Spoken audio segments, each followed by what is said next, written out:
Hello नमस्ते। And तुम्हें पीछे स्क्रीन पर देख के समझ आ ही गया होगा कि मैं क्या लेके आई हूँ आज तुम्हारे लिए। And yes, it is the class 10 science sample paper. हम लोग सैम्पल पेपर डिस्कस करेंगे, ऊपर ऊपर से डिस्कस करेंगे, बट इस वीडियो का मेन ऑब्जेक्टिव यही है कि जो तुम रोट लर्निंग पे टिके हुए हो, रोट लर्निंग के भरोसे प्री बोर्ड्स में अपियर होने वाले हो, वो कितना तुम्हें हेल्प करेगा। सो वीडियो को एंड तक देखना, चैनल को सब्सक्राइब कर देना, क्योंकि नेक्स्ट कमिंग डेज में बहुत इंपॉर्टेंट अपडेट्स आने वाले हैं तुम लोगों के लिए। एंड उसी के साथ बेल नोटिफिकेशन भी दबा देना, ताकि कोई भी वीडियो आए तो तुम लोग उसको मिस ना करो एंड सबसे पहले देख लो।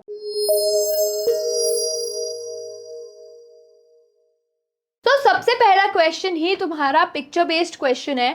मतलब यहाँ पे अगर तुम क्लियरली देखो तो तुम्हारे पास एक पिक्चर है एंड तुम्हें आइडेंटिफाई करना है। अब ये आइडेंटिफाई करने के लिए पहले तुम्हें ये पिक्चर का चैप्टर रिकॉल करना पड़ेगा कि कौन से चैप्टर की बात हो रही है। अगर तुमने एनसीईआरटी देखी ही नहीं होगी तो तुम ये रिकॉल कैसे करोगी, क्योंकि ये पिक्चर तो तुम्हारी एनसीईआरटी से ही होगी।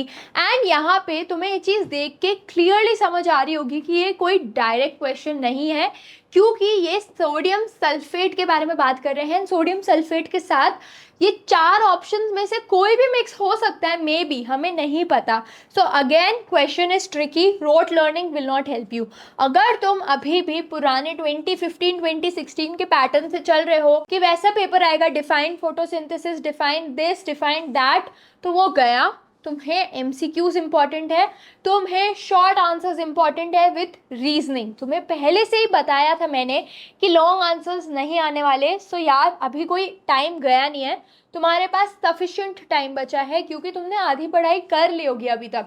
तुम्हें सिर्फ क्या करना है, अपनी पढ़ाई को थोड़ा सा एडवांस कर देना है।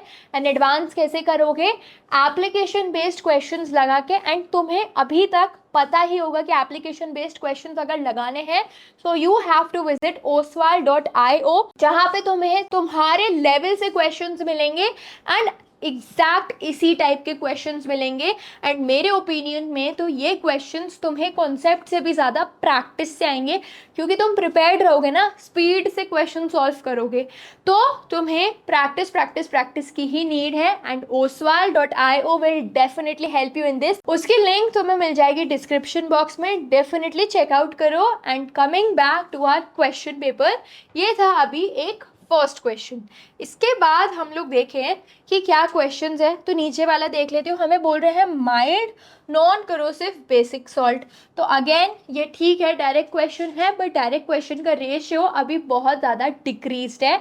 अगर तुम इस क्वेश्चन को भी देखो तो इसमें क्या है कि द कलर, यहाँ पे तुम्हें पूछ रहे हैं कि कलर क्या हो जाएगा 30 मिनट्स बाद। तो यार लेवल डिफ़िकल्ट है। डिफ़िकल्ट इन द सेंस, अगर हम पुराने से कंपेयर करें कि जब डायरेक्ट क्वेश्चन आते थे रोट लर्निंग वाले, उससे तो डेफिनेटली ये चीज़ डिफ़िकल्ट है ही। आगे भी तुम देखो क्या है, an element M has 50% of electrons filled in the third shell. अब थर्ड शेल में कितने इलेक्ट्रॉन्स होने चाहिए? तुम्हें पता है थर्ड शेल में होने चाहिए 8, एंड उसका 50% फिल्ड है, मतलब उसके 4 फिल्ड है। सेकेंड शेल उसका कंप्लीटली फील्ड है, मतलब यहाँ पे 8 हो गए एंड यहाँ पे फर्स्ट में 2 होते हैं। अब इलेक्ट्रॉनिक कॉन्फ़िगरेशन का कॉन्सेप्ट जब तक नहीं पता होगा तो ये कहाँ से अटेम्प्ट करोगे?